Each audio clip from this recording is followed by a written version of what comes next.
자, 드디어 민법 총칙 물권법 총칙 10문제, 그 다음에 물권법 14문제, 24문제의 거의 절반은 했어요. 우리 공부할 때. 민총은 절반을 좀 더 넘게 했고, 물권은 절반 살짝 더 했어요. 이제 계약법. 남은 1시간. 우리 다음 주까지 있죠? 자, 계약법.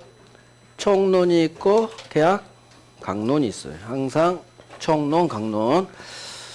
강론에서 세 가지 계약을 배워요. 매매, 교환, 임대차. 매매, 교환, 임대차. 매매, 교환, 임대차. 이 세 가지 계약. 매매 계약, 교환 계약, 임대차 계약. 의미는 조금 이따 설명할 거고. 총론에서 강론에 있는 이 세 가지 계약의 공통 분모를 총론에서 몰총 규정하죠. 첫 번째, 이 매매 계약 같은 계약은 어떻게 성립하느냐. 계약의 성립. 그다음에 매매 교환 임대차를 서로 둘 다 쌍방 모두 채무가 있다. 쌍무 계약이라고 하는데, 이 쌍무 계약의 효력 세 가지를 배워요. 동시행합시다라는 동시이행의 항변권. 두 번째, 위험부담. 세 번째, 제3자 병을 위한 계약. 3자를 위한 계약. 그래서 동시행의 항변권, 위험부담, 3자를 위한 계약. 이 세 개. 그 다음 마지막으로 계약 해지. 해제하면 무로 날려버리는 의사표시예요. 그래서 총론에서 성립, 쌍무계약의 세 가지 효력, 그 다음 계약 해제. 이제 구체적 의미는 이제 차차 볼 거예요. 그러면 계약법도 10문제. 민법 총칙하고 같아요. 총론에서 5문제, 강론에서 5문제. 매매 둘, 임대차 셋. 보통은 이렇게 나와요. 둘, 셋. 총론 성립해서 하나, 동시행항변 하나, 위험부담 하나, 3자 계약 하나, 해제 하나. 하나에서 둘. 골고루. 그래서 3자 계약, 해제는 반드시 나오고, 반드시. 한 문제, 두 문제 나오고, 이제 간혹 동시행항변권, 위험부담 성립은 간혹 쉴 때가 있어요. 자, 작년 34회 특성. 강론에서 7문제 나왔어요. 매매에서 무려 5문제 나왔어. 임대차 둘. 처음이에요. 매매가 5문제 나온 건 처음이야. 34년 동안. 진짜예요. 그래서 작년 계약법이 어려웠어요. 매매를 어렵게 냈어, 조금. 그래서 작년은 물권법이 어느 정도 쉬웠어요. 물권법, 지금 1월달 실력으로도 절반을 맞춰버려요. 그 정도로 딱딱 정답이 떨어지게 별 3개짜리 박아놔서 한두 개 지문은 어렵지만 정답이 골라졌어요. 민총도 그냥 무난했고, 계약법이 좀 어려웠어. 계약법. 상관없다는 얘기죠. 해마다 돌아가. 해마다. 그러면 올해는 계약법이 쉬워져요. 작년에 어려웠으니까 다섯 다시 배치될 거고, 무난하게 나올 거예요. 난이도상은 한 2문제쯤.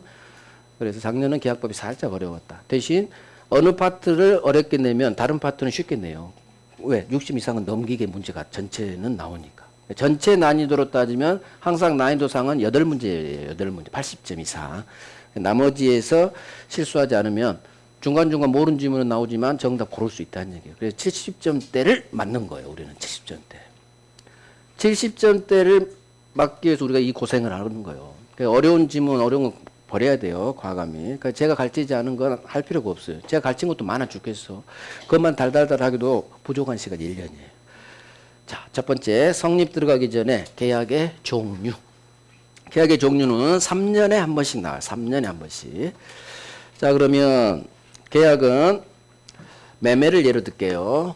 갑이 지 아파트를 을에게 매매 8조. 매매 계약. 자, 계약은 청약이라는 의사표시와 승낙한다는 의사표시 두 개가 서로 합치될 때 성립해요. 그건 이제 좀 이따 성립해서 볼 거고. 그럼 매매 계약이 뭐냐? 우리 법 조문이에요. 매매의 개념. 매매는 소유권과 같은 재산권을 이전할 것을 상대방과 약정하고, 매수인들은 반대급부로서 뭘 준다? 대금 지급할 것을 서로 약정함으로써 매매 계약은 성립해요. 결국 매매의 개념, 재산권 주고 대금 주고, 재산권 주고 대금 주고. 자, 그러면 갑은 지 아파트를 팔면 구체적으로 매도인 왼쪽이 매도인, 오른쪽이 매수인이 되겠죠. 그러면 매도인은 소유권을 넘겨줄 소유권 이전 채무를 부담하고 매수인은 대금 지급 여기다 적죠. 채무를 부담하는 거예요. 그러면 매도인은 소유권 줄 채무, 매수인은 대금 줘야 될 대금 채무. 소유권 이전해 줄 채무, 매도인 일방이 있고 매수인 이쪽도 돈 줘야 될 채무.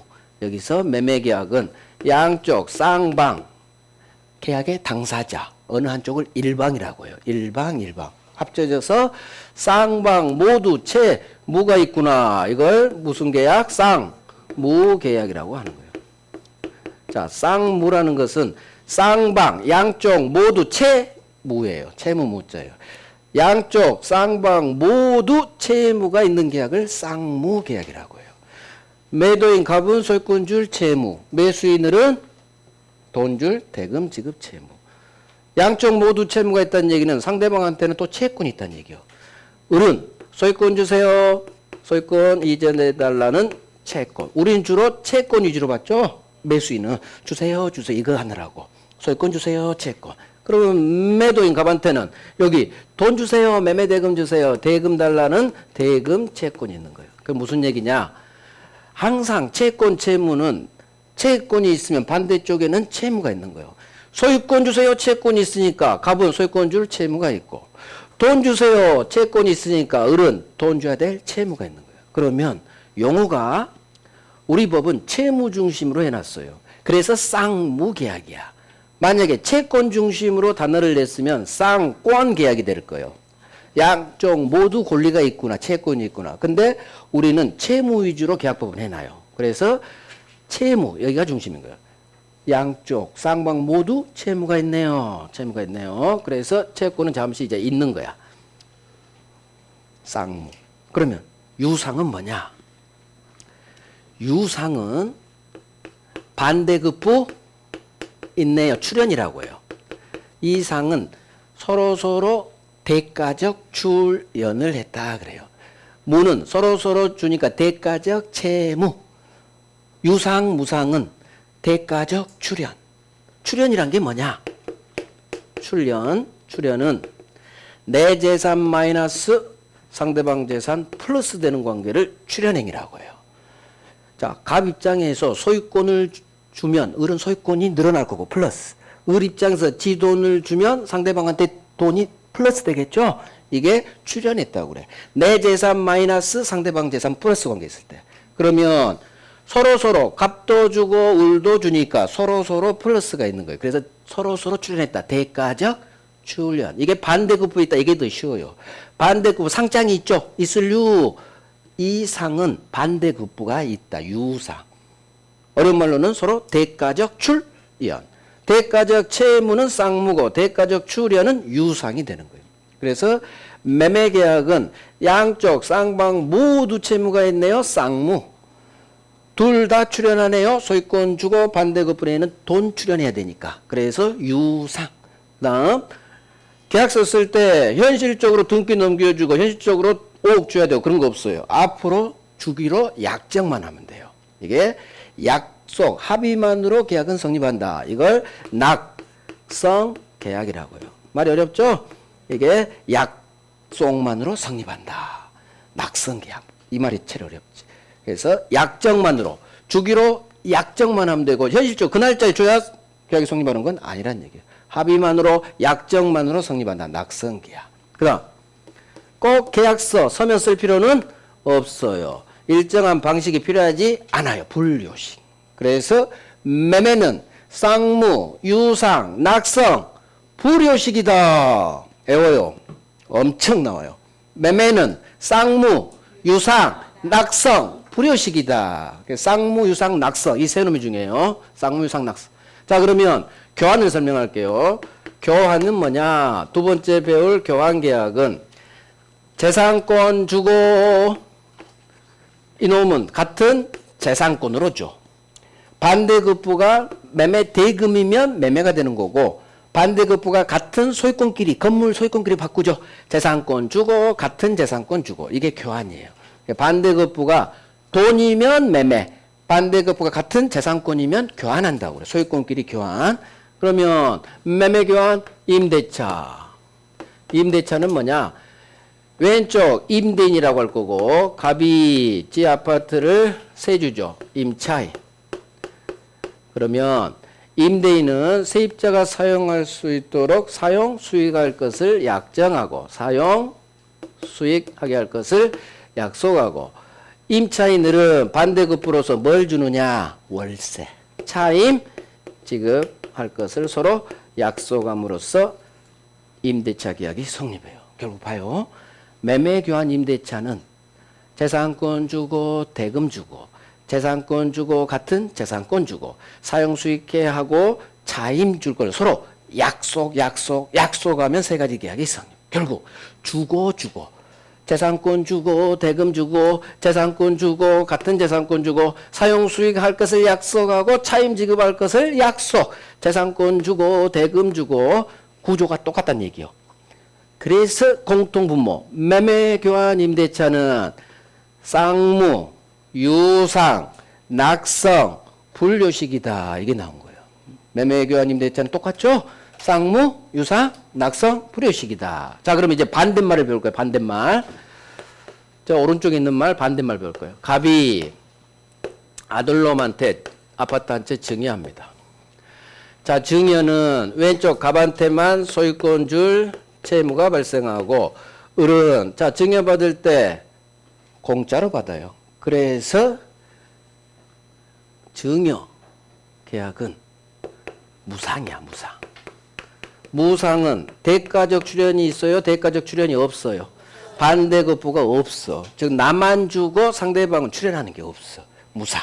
그 다음에 채무가 갑만 소유권 이전 채무에 있지 증여받는 을은 채무가 없어요. 그래서 편무야. 한쪽 편, 갑만 채무가 있다. 편무. 한쪽 편만. 쌍무 반대말이 편무.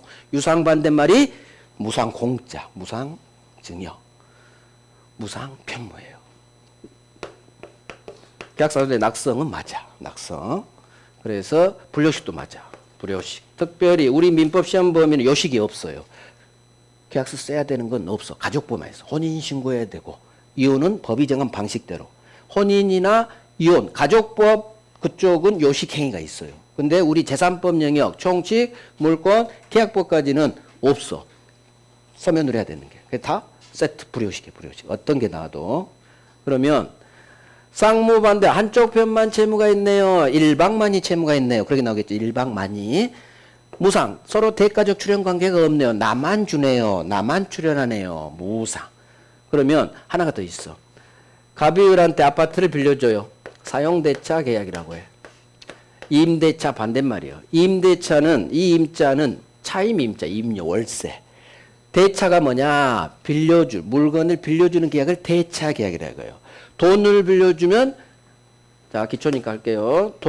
대차 계약이 3개가 있어요. 돈 빌려주는 금전 소비 대차 계약이 있고 이게 우리가 저당권에 나오는 금전 1억 빌려 담보대출 금전 소비 대차 계약. 그다음 임대차가 있고 사용 대차가 있어요. 대차는 우리 계약법 시험 범위는 임대차 하나지만 민법 계약법에 소비대차, 금전소비대차, 임대차, 사용대차, 대차 계약이 3개예요. 우리 시험법은 임대차뿐이야. 그러면 금전소비대차는 돈을 빌려주는 계약을 말하고 그 다음 사용대차하고 임대차는 어떻게 다르냐.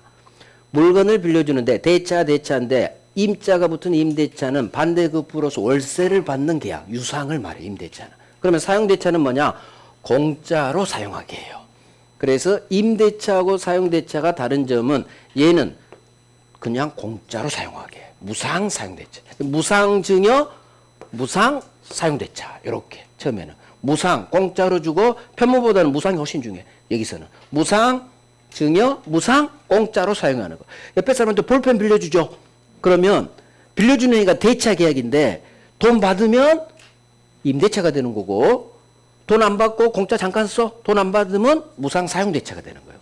물건을 빌려줄 때 돈을 받으면 임대차, 동산도 임대차 돼요. 그래서 돈 받느냐 안 받느냐에 따라 유상 임대차고 임자가 붙어 있잖아.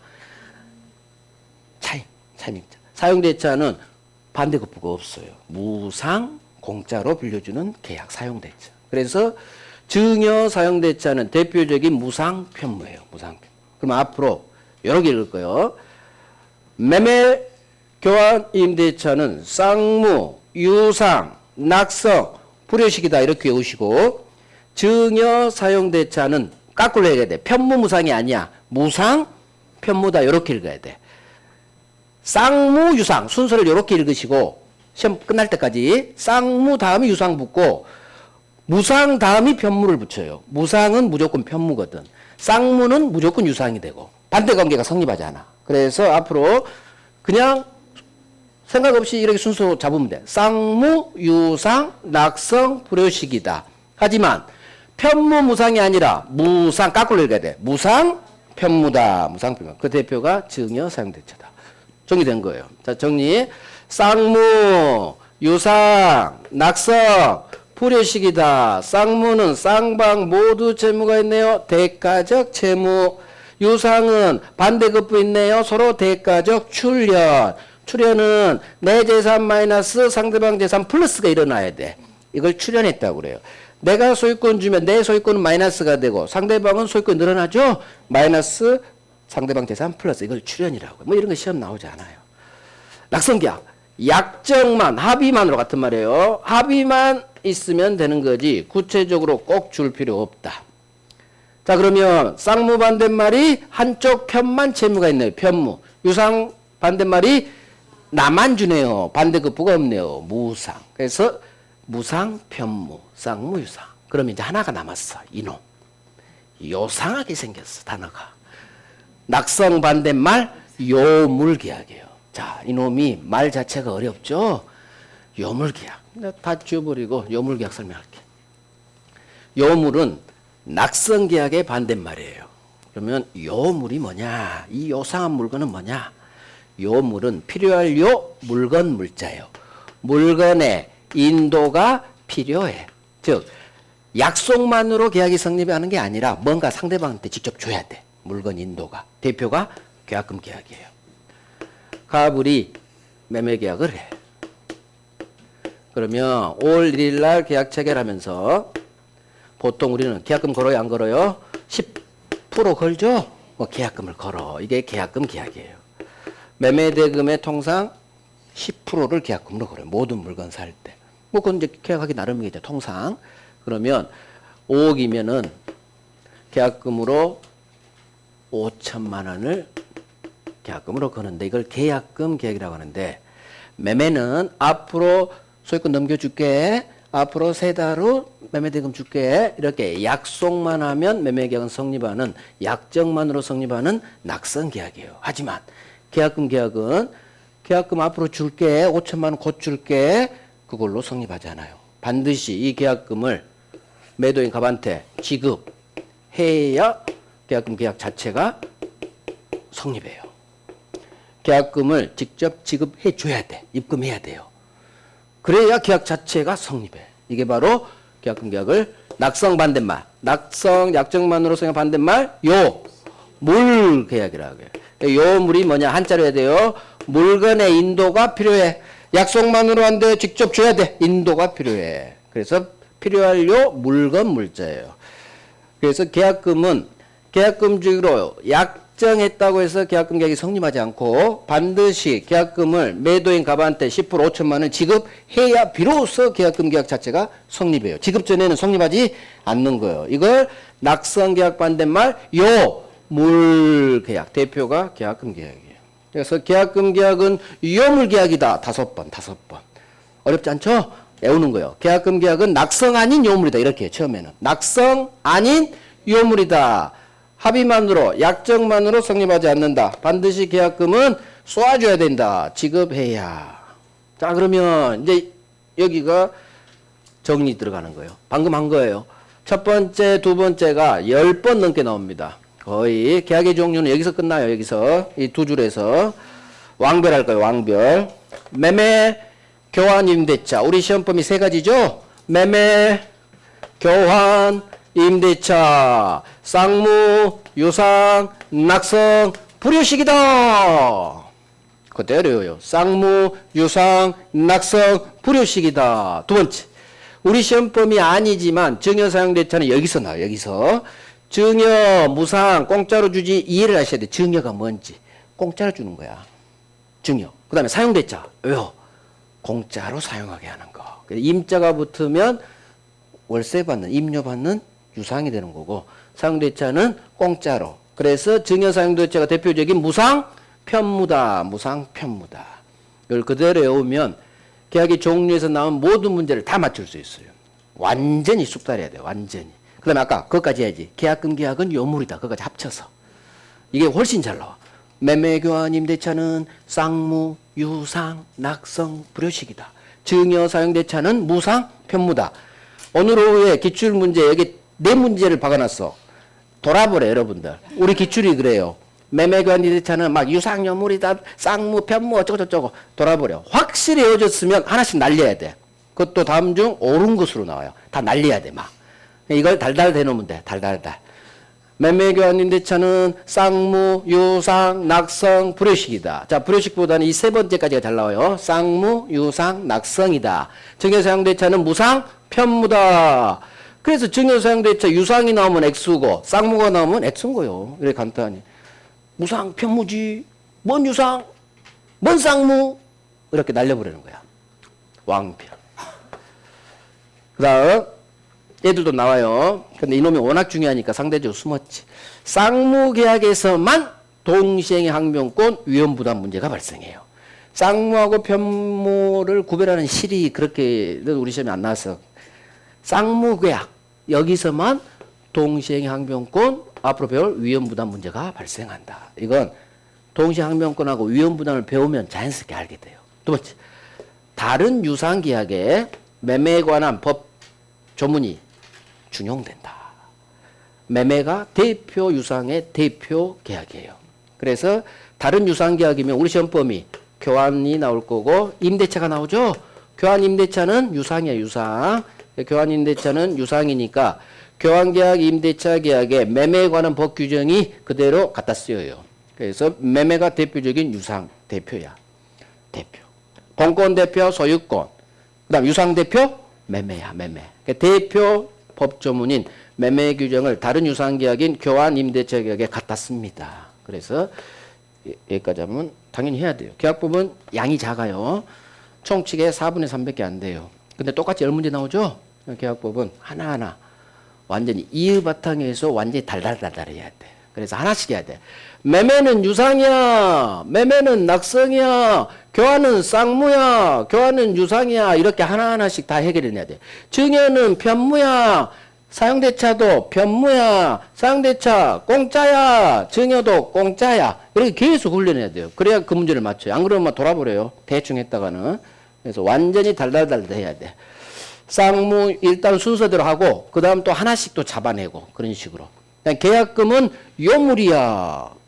교환은 요물이다. 그렇게 장난쳐. 교환은 요물이다 아니다? 아니요. 여기 있잖아. 낙성이야. 낙성. 그래서 완전히 하나하나씩 각계격파도 해야 돼요. 그래야 시험 볼 때 바로바로 날릴 수 있어. 앞으로 여러분들의 과제예요. 쌍무, 유상, 낙성, 불효식이다. 일단 이건 가장 기초고 시험 문제를 빨리 풀고 빨리 제끼려면 X지문을 달달달달 해놔야 돼. 달달달달. 오케이. 자, 이제 계약의 성립. 일단 프린트. 프린트 정리 갑니다. 프린트. 있겠죠? 여기까지.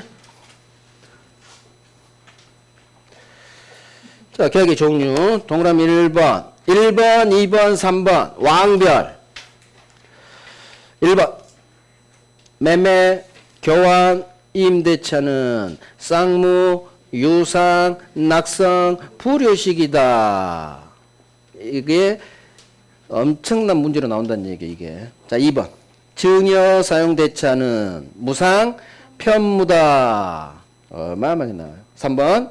계약금 계약은 낙성이 아닌 요물이다. 그래서 낙성 아닌 요물. 당분간은 이렇게 해요. 낙성 아닌 요물. 합의만으로는 성립하지 않고 계약금은 실제 지급해줘야 계약 자체가 성립한다. 요물이다. 4번. 동시행항변권과 위험부담은 쌍무계약에 인정된다. 자, 서로 대가적 채무가 있어야 뭐 동시행이자 동시행합시다 그런 말이 나오겠죠. 동시행항변권 배우면 자연스럽게 알게 돼요. 자, 5번 유상과 무상을 구별하는 실익은 유상계약에 한해 매매 규정이 준용되기 때문이다. 자, 유상, 무상을 왜 구별하느냐? 다른 유상계약에 매매 규정이 준용된다. 그런 질문이에요. 그래서 다른 유상계약, 우리 시험 범위 그 밑에 저거 유상 밑에 교환, 임대차에 매매 규정 준용된다. 이렇게 소수를 바꿔놔봐요. 응? 다른 유상계약, 그 밑에 저거 유상 밑에 맨 중간 유상 밑에 중간 유상계약에 하나에 할 때 그 유상이 있죠? 그 밑에 유상 밑에 교환 임대차, 교환 임대차에 매매 규정이 준용된다. 이렇게 소수를 또 바꿔놔. 준용된다. 이렇게 또 나오니까. 그래서 다른 유상계약에 매매 규정 준용됩니다. 다른 유상계약에 매매 규정 준용되는 거예요. 이런 걸 하나하나씩 외워가는 거예요. 쌍무계약에서만 동시행항변권 위험부담 문제가 발생한다. 오케이. 이제 계약의 성립. 오늘은 계약의 성립까지는 좀 해봐야지. 자, 계약의 성립에서 이제 가장 중요한 기초, 그 다음에 중요한 거 위주로만 할 거예요. 갑과 을의 매매 계약이 성립한다. 이렇게 이제 이해를 하시고, 갑이 을한테 아파트 한 채 판다. 자, 계약이 성립하려면 청약이라는 의사표시와 승낙한다는 의사표시가 서로 합치가 돼야 돼요. 합치. 청약이라는 이 의사표시예요. 승낙이라는 의사표시 두 개가 서로 합치됐을 때 비로소 매매계약이 성립해요. 자, 그러면 이 합치는 두 가지를 요구해. 객관적 합치, 주관적 합치. 그러면 객관적 합치가 뭐냐? 갑이 청약할 때 너 내 아파트 A라는 아파트 5개 살 거야 라고 청약하면 을은 갑이 청약한 내용 그대로 승낙을 해줘야 돼요.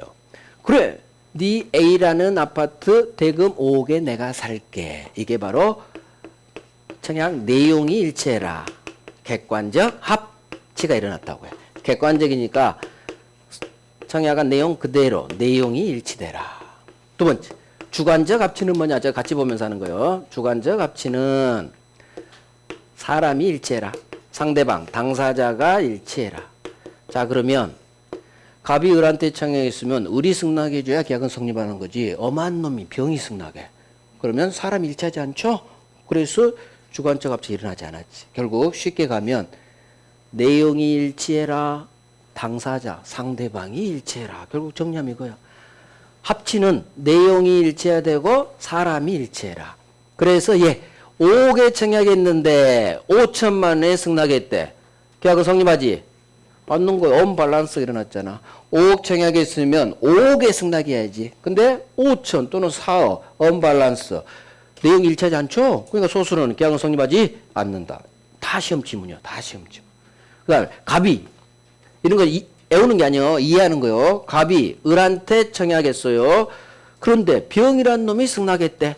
어허, 너는 누구니 하면 돼. 갑은. 너는 누구니? 이 경우 계약은 성립하지 않는 거예요. 언밸런스 일어났잖아. 언밸런스가 일어나면 다 부정으로 끝나요. 않는다. 그래서 내용이 불일치했고 사람, 당사자, 상대방이 일치하지 않았죠. 객관적 합치, 주관적 합치. 이 단어도 뜨고 내용도 뜨고 이 숫자도 뜨고 다 기출. 제가 기출 예를 박아놓은 거예요. 그래서 내용이 일치해라. 사람이 일치해라. 그걸 고상한 말로 객관적 합치, 주관적 합치가 있어야 한다. 그런 지문으로 나오는 거예요. 자, 그러면 이제 청약과 승낙을 배울 거예요.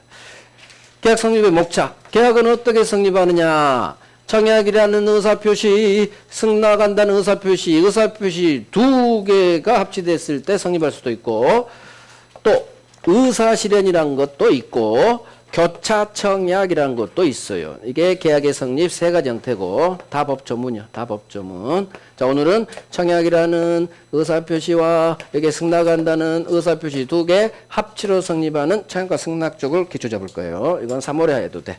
쉬워. 법조문 쉬워. 마지막으로 계약 체결상 과실 책임이라는 게 있어요. 이게 계약의 성립의 마지막 목적. 이거 지금 의미 몰라도 돼. 나중에 하면 돼. 지금 청약과 승낙을 일단 잡아야 돼요. 자, 그러면 청약이라는 의사표시, 승낙이라는 의사표시 두 개가 서로 합치되어야만 계약은 성립하는 거예요. 매매계약이든 교환계약이든 임대차든. 그러면 이제 청약 배울 거예요. 이해로요. 갑이 을한테 너 내 건물 중 A라는 아파트를 너 5개에 살 거야. 이렇게 청약해야 돼요. 즉 청약할 때는 두루뭉실 청약하면 안 돼요. 매매 목적물이 뭔지, 대금은 얼마인지, 매매 목적, 매매의 가장 중요한 요소가 뭘 팔고 얼마에 판다는 거예요. 매매 목적물 뭘 팔고 얼마에 판다는지 구체적, 확정적 의사표시해야 된다. 그러니까 청약은 구체적이고 확정적 의사표시야. 이렇게 나 그대로. 그 말이 A라는 아파트 대금 5억에 너 살래? 이렇게 구체적이고 확정적 의사표시로 청약해라 그 말이에요. 따라서 만약 너 내 아파트 살 거야? 청약 아니에요. 내 아파트, 제 아파트 지금 뭘 판다는 건지도 확정 안 됐고 그다음 얼마에 판다는 건지도 확정 안 됐죠? 그래서 매매 목적물이나 대금이 확정되지 않고 청약은 청약이 아니다. 저게 반한다. 두루뭉실 청약은 청약이 아니다. 두 번째 왕별할 거요. 청약의 상대방. 지금 이제 청약하니까 지금 청약할 거예요. 청약. 어마어마하게 나요. 청약. 갑이 청약할 때 의사표시입니다. 청약은 누구한테 하느냐? 특정인 을에게도 할 수 있지만 반드시 특정인에게만 해야 되느냐? 그거 아니에요. 청약은 그대로예요. 불특정, 지나가는 불특정, 다수인에게도 청약할 수 있다. 긍정으로 끝나야 돼요. 불특정, 다수인에게도 청약할 수 있어요. 자, 청약에서 가장 기초가 이 두 개예요. 이거 아니지. 구체적, 확정적. 자, 말 잘못했어. 꼭 특정인 뭐 시험 안 나오니까. 청약은 구체적, 확정적 의사표시해라. 이건 3번. 구체적, 확정적 의사표시해라. 완전히 콕 집어서 청약해라. 그 의미고. 그다음에 청약 상대방은 특정인에 한정되지 않아요. 지나가는 불특정 다수인에게도 청약 가능해요. 얘를 얘기해야 돼. 커피 자판기.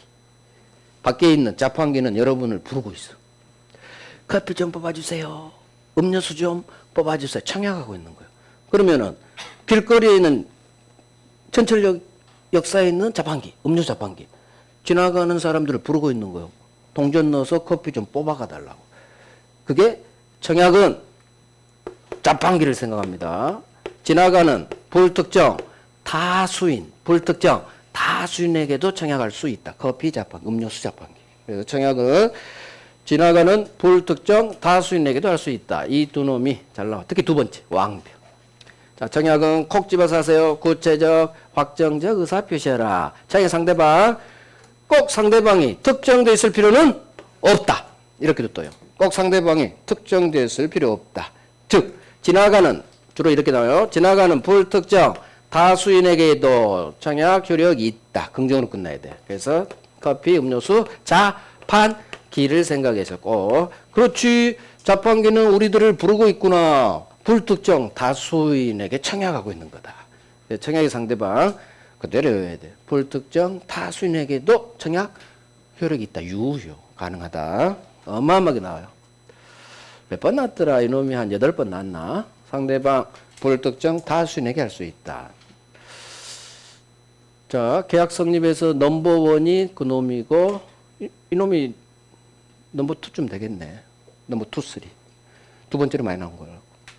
그러면 왕별이니까 해야겠죠? 해야지. 그대로 외우는 거예요. 청약은 불특정 다수인에게도 할 수 있다. 자판기 생각하시면. 자, 이제 청약 구속력 법조문. 이거 이제 우리 민법 총칙, 비진이 통정, 차고 사기 강박, 의사표시 동네 마지막 목차가 의사표시 효력 발생 시기였어요. 의사표시 효력 발생에 관한 3가지 법조문 그 동네야. 여기서 엄청 나와요. 갑이 을한테 청약을 했어요. 그러면 다시 적어야 돼. 자, 갑이 을한테 청약이라는 의사표시야. 의사표시이기 때문에 민법 총칙, 의사표시 그 동네 내용이 그대로 작동돼요. 보통 청약할 때는 편지로 합니다. 우리 편지는 전화로 안 해요. 편지를 발송해. 5월 2일 너 내 A라는 아파트 대금은 5억에 살 거야 라고 편지를 발송. 그러면 편지는 우리나라는 5월 4일 이틀 후 도달한다는 얘기예요. 그러면 갑이을에게 보낸 청약 의사표시는 5월 4일 도달한 때 효력 발생하죠. 가장 기초. 상대방이 있는 의사표시는 언제 효력 발생? 도달한 때. 그러면 을한테 갑이 보낸 의사표시 청약이 도달하면 도달하면 효력 발생했기 때문에 도달된 후라면 갑은 청약을 철회할 수 없지. 이미 효력 발생해버렸기 때문에. 그게 법조문이에요. 청약은 이를 철회하지 못한다. 그대로 맞는 지문이야. 그건 도달을 전제로 나온 지문이에요. 법조문이에요. 그래서 의사표시가 상대방한테 도달해서 효력을 발생했다면 이제는 날려버릴 수 없는 거야. 처리할 수 없다. 하지만 아직 도착하기 전이라면 처리할 수 있겠지. 아직 을이 모르고 있으니까. 그래서 항상 도달해서 효력 발생 여기까지 같이 나와요. 도달해서 효력을 발생했다면 이제는 처리 안 돼. 하지만 아직 도달 전이라면 처리할 수 있다. 후 없다. 전 있다예요. 자, 그 다음 엄청 나오죠. 여기서도. 갑이 청약 의사표시를 발송한 후 사망했어요. 제한 능력자가 됐어요. 아하, 갑이 편지 보낸 후 죽어버렸구나. 제한 능력자 됐구나. 그럼 빨리 괜찮아. 갑이 보낸 편지가 상대방 을집에 도착하면 쟤는 죽었어도 효력 발생한다. 이상 없이 효력 발생. 괜찮아. 너는 죽고 맛이 갔지만 의사표시는 을이 없는 놈. 상대방 을집에 도착하면 그대로 효력 발생. 즉 우리 법조문 의사표시 발송한 후 사망하거나 제한 능력자가 되더라도 청약 효력 발생하는데 아무런 영향을 미치지 않는다. 그래서 총칙 의사표시 그 동네에서도 엄청나고 여기서도 엄청나요. 둘이 합쳐서 한 15번 나왔어. 진짜예요. 그대로 외우란 얘기예요. 의사표시, 청약도 의사표시죠. 청약이 나오든 의사표시가 나오든 발송한 후 편지 보낸 후 보낸 놈이 죽었어. 사망. 또 맛이 갔어. 법원으로부터 성년 후견 개시 선고를 받은 거예요. 그럼 발송한 후 제한 능력자가 되겠죠? 피성년 후견 됐죠? 뭐 그런 얘기까지는 안 나와. 발송 후 사망했어요. 제한 능력자가 됐어요. 괜찮아. 너는 죽었어도 네 편지가 을집에 도착하면 그대로 효력 발생한다. 긍정으로 끝나야 돼. 그래서 우리 시험 지문에 이쪽 계약 성립 청약 승낙 동네에서 도달 두 글자가 뜨면 무조건 효력 발생하는 거예요. 중간에 천지가 개벽 어떤 일이 일어나도 막 죽어 마시가 어떤 일이 일어나도 도달이라는 두 글자가 뜨면 소수로는 효력 발생한다. 효력 발생한다. 긍정으로 끝나야 돼. 이걸 어떻게 장난치느냐? 쉬워. 발송 후 사망하면 청약은 효력을 상실한다. X야. 뭔 상실. 무조건 발생해야 돼. 어마어마. 그래서 총칙 지식으로 하면 돼. 도달주의 효력 발생.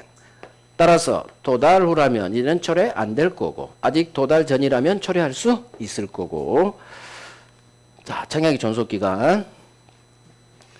갑이 을한테 청약할 때 기간을 정할 수도 있고 특별히 기간을 안 정할 수도 있어. 승낙기간을. 자, 그러면 자 봐봐요. 갑이 을한테 청약할 때 지금 5월 2일 편지 쏘면서 편지 이렇게 넣어놔요. 내 A라는 아파트 5억에 살지 말지 너 5월 30일까지 승낙할지 말지 회신 좀 해줘. 이게 승낙기간을 정한 청약이에요. 승낙기간을 정했지. 언제로 정했어요? 5월 30일. 이때까지 가부 결정이 달라는 얘기예요. 그러면 이게 바로 청약할 때 승낙기간을 정한 청약이라고요. 그러면 갑이 승낙기간을 5월 30일로 정해서 청약했다면 을은 5월 4일날 이 편지를 받은 후 생각해보고 살지 말지. 그래서 사겠다고 결정했으면 갑이 정한 승낙기간 안에 도착하게 승낙을 쏘아줘야 돼요. 따라서 5월 30일로 승낙기간을 정했다면 을이 보낸 승낙 의사표시가 5월 30일 얘기로 하죠. 5월 30일 안에 도착을 해야 되는데 도착을 하지 않았다. 그러면 계약은 성립하지 않는 거예요. 얘가 정한 기간 안에 들어와야 돼요. 따라서 승낙기간을 정한 그 날짜까지 상대방으로부터 승낙 의사표시를 받지 못하면 이 청약을 없애버려. 실효.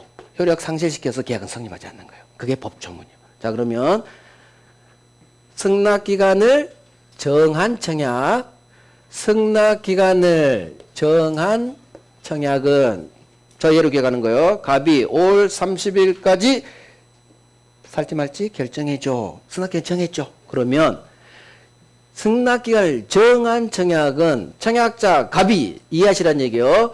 지가 정한 그 기간 내 5월 30일 안에 을로부터 승낙통지를 받지 못했다면 주어 청약은 효력을 잃는다. 주어 소수로. 자, 5월 31일까지 받지가 뭐예요? 도달이요, 도달. 그래서 지가 정한 5월 30일 안에 을로부터 승낙 편지를 받지 못했다는 얘기, 도달하지 않았다면 청약은 효력을 잃는다. 그러면 청약이 날아가면 계약은 성립하지 않겠지. 자, 두 번째. 특별히 갑이 청약할 때 승낙기간을 특별히 정하지 않았어. 그러면 단 하나만 바뀌어요. 그 기간만 바뀌어. 자, 특별히 승낙기간을 정하지 않았어. 그러면 이 청약은 하염없이 기다릴 수는 없을 거 아니야. 그래서 그 기간 내에서 청약자가 상당한 기간 내에 을로부터 승낙 편지를 받지 못하면 청약은 효력을 잃는다. 그 기간이 상당 기간으로 바뀌었을 뿐이에요. 이게 청약할 때 승낙기간을 정한 청약, 승낙기간을 특별히 정하지 않은 청약의 법조문이에요. 이 조문 그대로 나와. 자, 첫 번째 더 중요하죠. 승낙기간을 정했어. 그럼 이 말이 무슨 말이냐? 이 사례를 기억해요. 갑이 5월 30까지 너 살지 말지 답 좀 해줘. 이게 승낙기간을 정했어. 그러면 갑이 정한 그 기간 안에 상대방 승낙통지가 도달해야 된다고. 따라서 기간 내에 도달하지 못했다면 청약이 실효돼서 결국 계약은 성립하지 않는 거예요. 계약은 성립하지 않는 거야. 자, 특별히 승낙기간을 정하지 않았다면 하염없이 기다릴 수 없죠. 상당 기간 내에 을로부터 승낙편지를 마찬가지 받지 못하면 청약은 효력을 잃는다. 효력을 잃는다. 신뢰한다. 같은 말. 이게 청약할 때 승낙기간을 정한 청약, 승낙기간을 정하지 않은 청약하는 법조문이에요. 그래서 승낙기간을 정하면 반드시 갑이 정한 이 승낙기간 안에 도착해야 돼. 그래야 계약은 성립해요. 이제 좀 더 배워. 만약 넘었다면 이제 그거 배워야지. 그건 승낙에서 배울 거예요. 승낙에서. 자, 여기까지가 청약이에요. 청약. 그러면 프린트 정리. 계약법은 이해해야 돼. 이해. 민법 총칙하고 물권법보다 이해의 필요성이 훨씬 큰 게 계약법이에요. 계약법 이해가 안 되면 문이 못 풀어요. 응용지문도 많아요. 계약법은. 자, 계약의 성립 1번. 청약과 승낙의 주관적, 객관적 합치에 의해 계약이 성립한다. 이 지문이 떴다는 얘기요. 그러면 그렇지. 의사표시는 합치가 이래야 되는데 주관적 합치, 객관적 합치 맞네. 그러면 여기서 이걸로 끝내는 게 아니야. 자, 주관적 합치의 의미를 알아야 돼. 주관적은 상대방, 사람이 일체라. 객관적 합치는 내용이 일체라. 여기까지 외워야 돼요. 그래서 객관적 합치는 내용이 일체해야 되고 주관적 합치는 상대방, 사람, 당사자가 일체라. 자, 이제 2번 별 3개. 청약은 그에 대한 승낙만 있으면 계약이 성립하는 구체적, 확정적 의사표시여야 한다. 자, 청약은 A라는 아파트 너 5개 살 거야? 이렇게 확실히 청약하라겠죠? 그래서 을이 갑의 청약에 대한 승낙만 있으면 곧바로 계약이 성립해야 되기 때문에 청약은 맨 마지막으로 가요. 구체적, 확정적 의사표시다. 마지막엔 이 2개만 보는 거야. 맞네. 청약은 주어 잡고 맨 오른쪽 가. 구체적, 확정적 의사표시라. 맞는 지문. 자, 3번 왕별. 청약은 지나가는 불특정 다수인 상대로 할 수 있다. 오른쪽에 가로 열고 자판기 적어놔요. 그래서 자판기 청약하고 있는 거예요. 청약. 지나가는 불특정 다수인에게 청약할 수 있다. 엄청 나와요. 자, 4번. 격지자 간의 계약에서, 격지자 간의 계약이 뭐냐? 편지로 왔다 갔다 하는 계약을 격지자 간의 계약이라고 해요. 원래 격지는 거리상의 개념인데 떨어질 격이죠, 땅이. 근데 거리상 개념 아니요, 시간상 개념이에요. 전화로 계약하는 게 아니라 구두로 계약하는 게 아니라 편지 발송으로 계약하는 계약을 격지자 간의 계약, 시간상 개념이라는 거. 편지로 왔다 갔다 하는 격지자 간의 계약에서 청약은 그 통지가 상대방에게 도달한 때 효력이 발생한다. 자, 그러면 중간부터 봐야 돼요. 청약은, 청약 통지 의사표시가 상대방에게 도달한 때 효력이 발생한다. 그러면 그렇지, 청약은 의사표시니까 도달주의, 도달한 때 효력 발생. 맞는 지문이요, 맞는 지문. 나중에 격지자 간의 계약 성립 시기가 있어요. 좀 이따 할 건데 그거랑 헷갈려버린 사람이 있어. 그러니까 잘 확인해야 돼. 소수로가 뭔지. 청약은 언제 효력이 발생하냐? 언제? 도달주의야. 청약 효력은 의사표시니까 도달한 때 효력 발생. 저 격지자는 페이크 지문이에요. 출제연이 격지자 간의 계약 성립하고 니들 헷갈려라. 그러니까 무조건 발 애운 사람은 X 그래 날려버리는 거야. 그게 대충 애운 사람들의 결과예요. 이따 보면 알아요. 그래서 청약은 언제 효력 발생하느냐? 도달한 때. 맞네. 맞네. 5번. 청약 의사표시는 그 효력이 발생한 후에는 철회할 수 없다. 자, 청약 의사표시 상대방에 도달해서 효력이 발생했죠. 그렇다면 이제는 철회할 수 없다. 이해하란 얘기요. 그래서 의사표시는 도착해서 효력이 발생했다면 이제는 날려버릴 수 없어요. 상대방을 위해서. 도달한 후라면 도달이 없이 이렇게 나온다고. 효력 발생, 도달이나 같은 말이에요. 6번. 청약자가 청약 의사표시를 발송한 후 사망했어요. 제한 능력자가 됐어요. 청약 효력에 아무런 영향을 미치지 않는다. 왕별. 왕별. 4번, 5번도 별 3개. 여기서도 나오고 저쪽에서도 총칙에서 나오니까. 그래서 발송한 후 사망했어요. 제한 능력자가 됐어요. 괜찮아요. 괜찮아요. 청약 효력 발생하는데 아무런 영향을 미치지 않아요. 법조문 그대로. 7번. 이것도 왕별이구나. 아니다. 왕별 아니에요. 7번.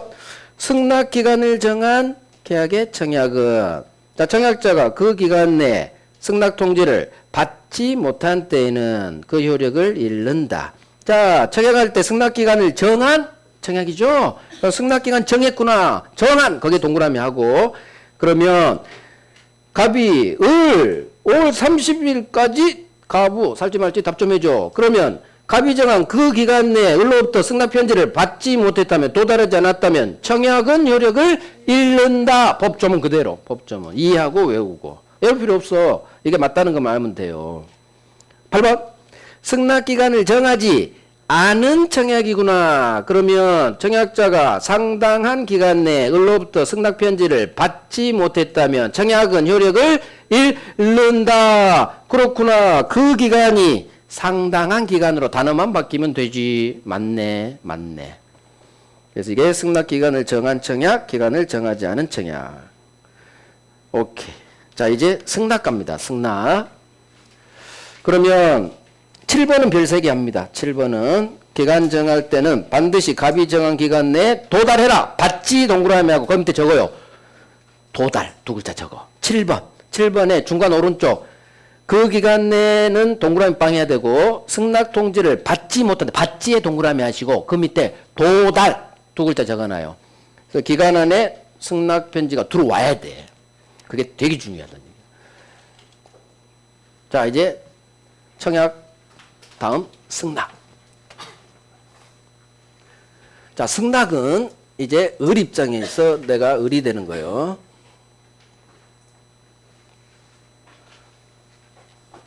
자, 내가 이제 을이 되는 거예요. 갑으로부터 편지를 받았어. 5월 4일 날. 그러면 나는 제 아파트를 5억에 살지 말지 고민해야겠죠. 자, 승낙. 승낙은 반드시 나한테 청약한 특정 청약자에게 해줘야 돼요. 갑한테 그래 내가 네 아파트 A라는 아파트 5억에 살게. 승낙은 누구한테 해줘라?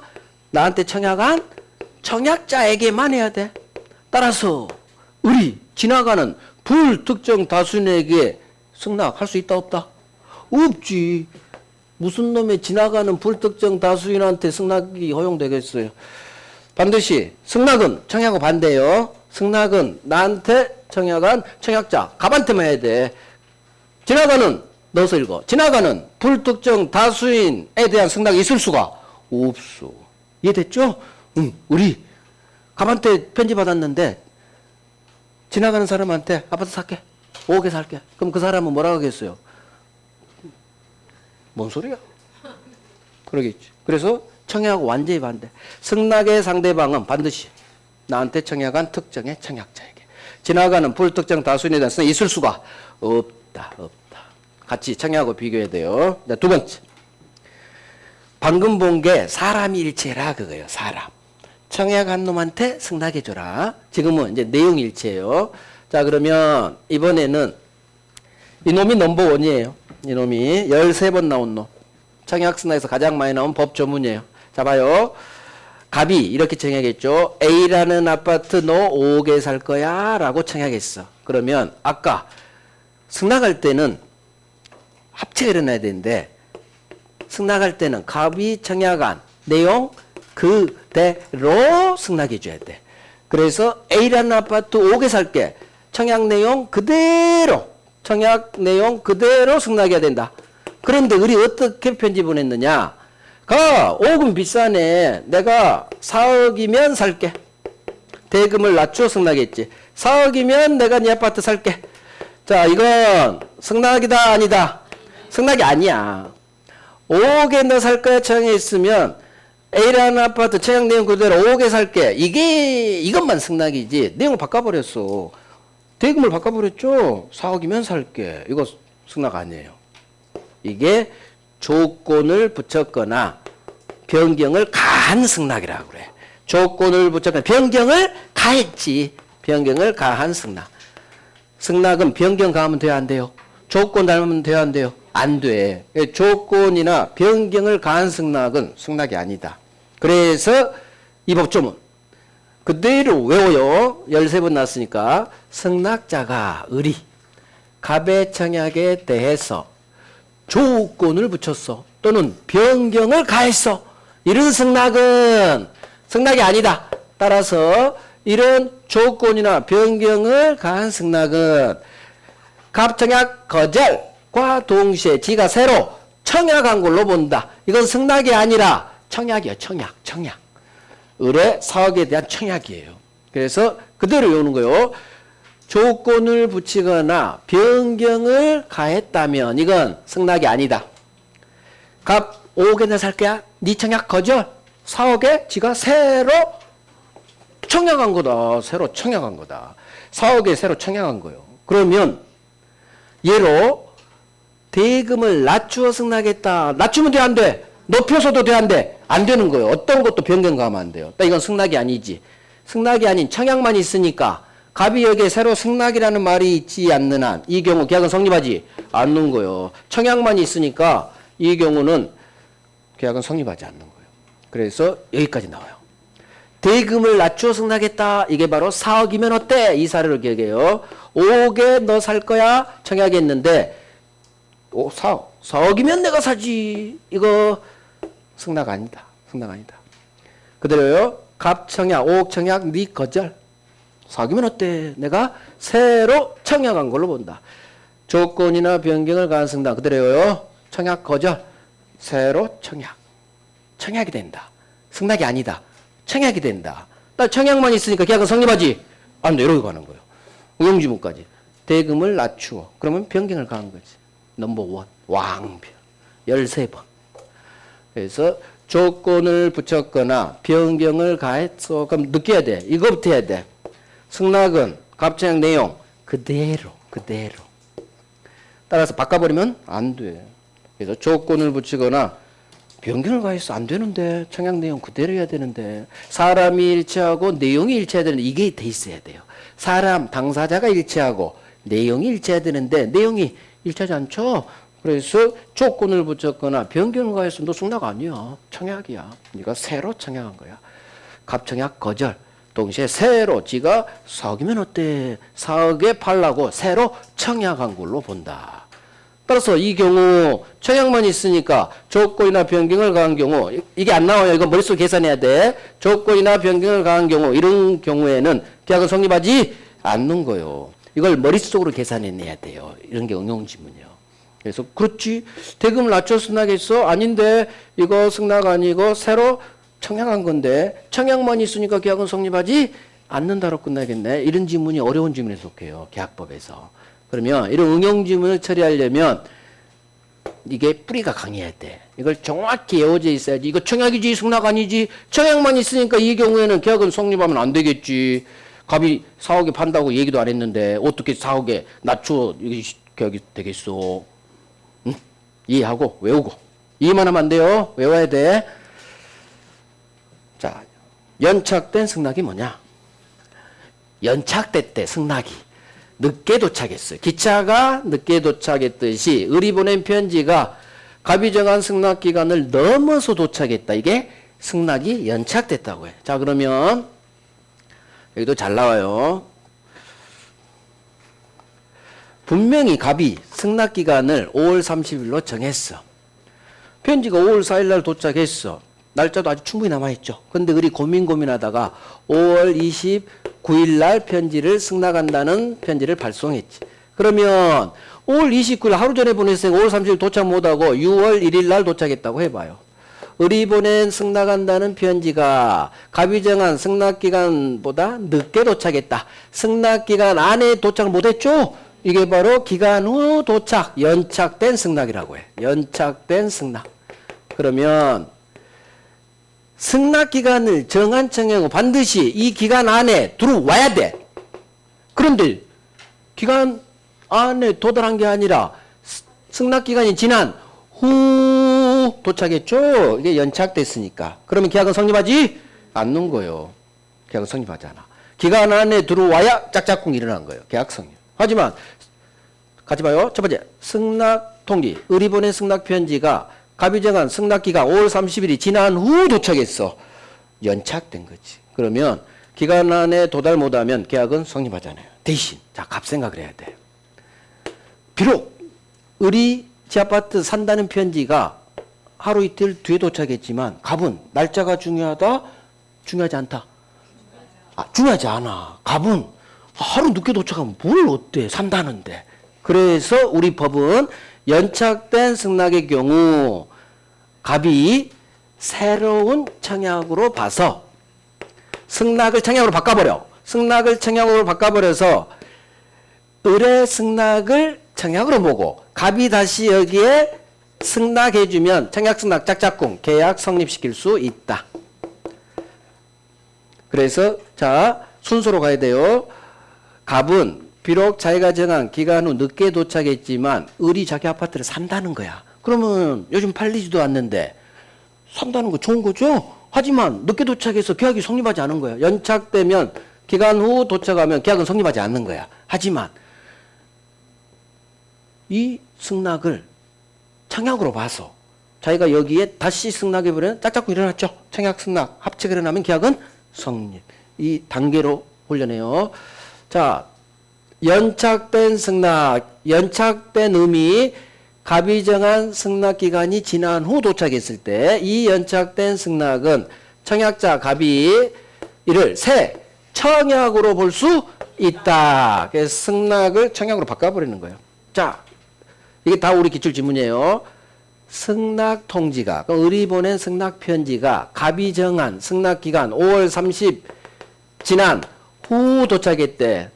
이게 연착됐다고 하고, 이 경우 승낙 기간이 내에 도달하자면 청약이 실효해버려. 그래서 계약은 성립하지 않는 거예요. 여기서부터 나와요. 연착되면 일단 계약은 성립하지 않아. 하지만 우리 법조문 비록 하루 이틀 늦게 도착했지만 우리 산다는 거야. 따라서 갑 마음을 헤아려 줘야 돼, 법은. 그래서 이 늦게 줬던 승낙을 청약자는 의뢰 새 청약으로 봐서 청약자가 여기에 다시 승낙하면 승낙이 청약으로 바뀌었죠. 그래서 자기가 다시 승낙해주면 청약 승낙 짝짝꿍 합치 계약은 성립. 이 순서대로. 어렵죠? 복잡해 죽겠어. 뭐 어떡할 거야. 그냥 하나씩 해야 돼. 하나씩 해야 돼요. 기간이 넘어서 연착. 계약은 성립하지 않아. 그래서 아까 그걸 해야 돼. 반드시 승낙기간을 정했다면 기간 안에 도착해야 된다고. 그러니까 계약은 성립하지. 넘어버렸다? 성립하지 않아. 일단은 이것부터 하고. 그런데 연착된 승낙은 갑 입장에서 산다는 거니까 승낙을 청약으로 바꿔. 법조문에 따라 승낙을 청약으로 바꿔. 그래서 여기에 갑이 다시 승낙 짝 잡고 일어났죠? 그러면 청약 승낙 성립할 수 있다. 성립한다. 오케이. 자, 이제 얘기하면 끝난 거야, 오늘. 볼래요? 그렇지. 계약 성립. 하나 남았어, 하나. 이게 넘버 2예요. 넘버 2. 정답 지문 엄청 나와. 격지자 간의 계약 성립 시기. 자, 격지자 간의 계약은 편지로 왔다 갔다 하는 계약을 말해요. 격지자 간의 계약. 그러면 갑하고 지금 을은 현재 편지 발송하고 도달하고 편지로 왔다 갔다 하죠. 편지로 왔다 갔다 하는 계약은 다 격지자 간의 계약이라고 하고, 격지자 간의 이 계약, 매매 계약은 언제 성립하느냐. 자, 봐요. 을이 5월 15일 날 승낙한다는 편지를 발송했어. 그러면 을이 보낸 편지는 특별한 사정 없으면 5월 17일 이틀 후 갑앞집에 도착하겠죠? 기간한 5월 30일 정한 청약에서 을이 5월 15일 날 중간 날짜에 살게 편지 보냈어. 그러면 이틀 후 5월 17일 날 갑한테 도착했겠죠? 그러면 청약이라는 의사표시와 승낙이라는 의사표시 기간 내에 들어왔으니 계약은 성립하는 거야. 갑을 두 사람 사이에 격지자 계약은 성립해. 문제는 승낙도 의사표시니까 지금 5월 17일 날 이때 도달했죠. 그러면 의사표시가 도달한 때 승낙 의사표시 효력이 발생하니까 청약은 5월 4일 날 효력 발생했고 승낙은 도달주의니까 5월 17일 날 효력 발생하면 원래 이 두 사람 간 격지자 계약은 언제 성립했다고 해야 돼? 도달 날짜인 17일 날 성립했다고 보는 게 원래 맞아요. 근데 우리 법이 특별 조문을 둬. 소급시켜버려. 소급. 땡겨버려. 승낙 통지 발송한 5월 15일자에 성립한 걸로 법이 땡겨버립니다. 이게 바로 우리 시험에 엄청 잘 나오는 격지자 간의 계약은, 자, 소수로의 동그라미 해야 돼. 언제 성립하느냐. 성립해. 효력 발생이 아니요. 두 사람의 계약은 언제 성립하느냐. 을이 보낸 승낙 편지를, 승낙 통지를 발송한 때, 발송 시점에 계약 성립을 시켜버려요. 도달이 아니야. 승낙 통지를 발송한 때 격지자 간의 계약은 성립하는 거예요. 그래서 법조문 편지로 왔다 갔다 하는 격지자 간의 계약은 소수부터 가는 거예요. 언제 성립하느냐. 격지자 간의 계약은 언제 성립하느냐. 시기. 격지자 간의 계약 성립 시기. 격지자 간의 계약은 아직 이거 보는 거 아니요. 격지자 간의 계약은 언제 성립하느냐. 이제 여기를 외우는 거예요. 승낙 통지를 발송한 때 왕별. 승낙 통지 발송의 동그라미. 승낙 통지 발송한 때. 즉 을이 살게 승낙 의사표시 편지를 쏜 그 시점에 계약 성립을 소급시킨다는 얘기예요. 자, 다시 한번. 을이 보낸 편지는 5월 17일 날 갑한테 도착했어요. 그러면 청약이라는 의사표시, 승낙 의사표시가 합치된 거 5월 17일이야. 하지만 계약 성립 시기는 땡겨준다. 발송 시점으로. 승낙 통지 발송 시점으로. 이유는 한국 사람이 성질이 급해. 성질이 급해서 땡기는 거예요. 농담이고요. 가급적 계약 체계를 좀 빨리라도 해주자. 이틀이라도. 그거예요. 취지는.